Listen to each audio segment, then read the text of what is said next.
尊敬的各位领导、各位老师、各位同学和朋友，大家好！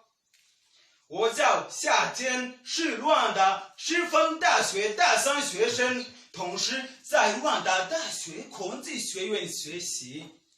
今天我的表演是唱歌，我想对大家唱这一首歌，叫做《我怕我没有机会》。